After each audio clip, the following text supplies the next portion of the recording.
इंसान बहुत कॉम्प्लेक्स चीज़ बनाई है अल्लाह ने। ये सबसे वीक होता है। हर जानवर या जानदार पैदा होते ही सर्वाइव करना शुरू कर देता है। एक लायन कब, एक चीते का बच्चा या कोई मंकी या कोई भेड़-बकरी का बच्चा पैदा होता है and they survive bye their own almost. किसी जानवर की बॉडी पे फ़र होती है कि वो ठंड से बच सके, कोई फ्लाई कर सकता है, कोई ज़मीन के अंदर रह सकता है। मगर इंसान के पास ऐसा कुछ नहीं है। इसके बच्चे को चलने में 1 डेढ़ साल लग जाता है। ना दाँत होते हैं कि खा सके। बोलचाल में 2-3 साल लग जाते हैं। इतना वक़्त गुज़रने के बावजूद भी इतना स्ट्रॉन्ग नहीं होता कि किसी का मुकाबला कर सके या अकेला सर्वाइव कर सके।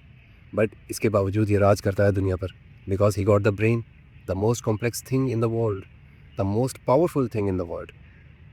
पर इसके साथ एक ट्रेजेडी भी जुड़ी है। इसका ब्रेन ही है जो फ़र्क पैदा करता है अच्छे और बुरे में।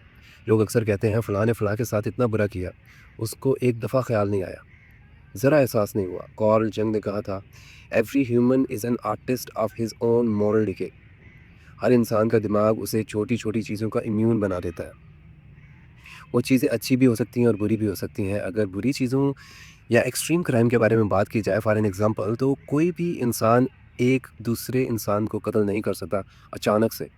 वो इतना बड़ा जुर्म नहीं करता एकदम से। ये सब इम्यूनिटी की गेम है। जुर्म करने वाले का ब्रेन कितना बड़ा जुर्म करेगा, ये इस पर डिपेंड करता है कि उसका ब्रेन कितना इम्यून है बुराई का। पहले हल्के-फुल्के झूठ का इम्यून होता है, फिर छोटी-मोटी चोरी का, फिर हाथ उठाना और फिर कभी-कभी बात कत्ल वारत तक जाती है।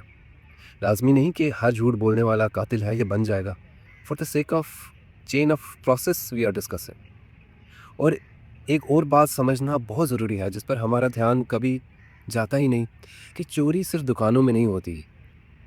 चोरी सिर्फ़ पैसों की नहीं होती। हर रोज़, हर जगह ऐसी चीज़ें भी चुरा ली जाती हैं जो किसी पुलिस रिपोर्ट में नहीं लिखी जा सकती।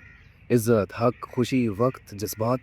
इसी तरह ये समझना भी बहुत ज़रूरी है कि इंसान एकदम ख़राब नहीं होता। ये एक स्लो इन्फेक्शन है। आहिस्ता-आहिस्ता, छोटी-छोटी बातों से शुरू होता है और जब वो इम्यून हो जाता है तब दुनिया के लिए ख़तरा बनता है। जिस तरह एक आदमी दुबई की गर्मी से उठाकर अलास्का की ठंड में ले जाया जाए, तो उसको पहले उस ठंड का इम्यून करना पड़ेगा। पहले ही दिन लोकल्स की तरह काम करेगा या बाहर निकलेगा तो मर जाएगा या बीमार हो जाएगा।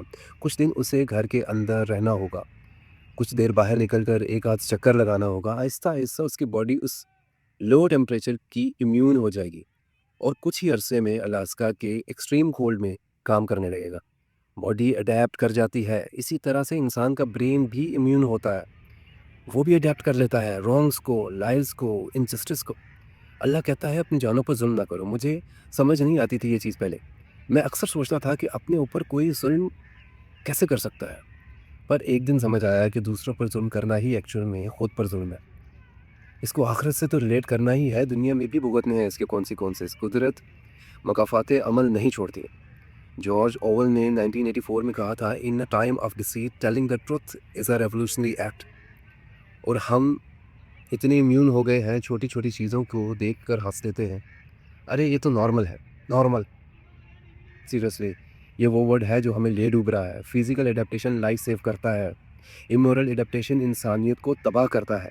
इंसान को पता भी नहीं चलता, पहले छोटी से छोटी चोरी, फिर झूठ, फिर इनजस्टिस, फिर एग्रेशन और फिर एक दिन आपके सामने वो सीन आएगा जहाँ तबाही का रंग दिखाई देगा। War, genocide, injustice. अगर आप सोचें कि पैसा ही है जो इंसान को करप्ट करता है, गलत सोच रहे हैं आप।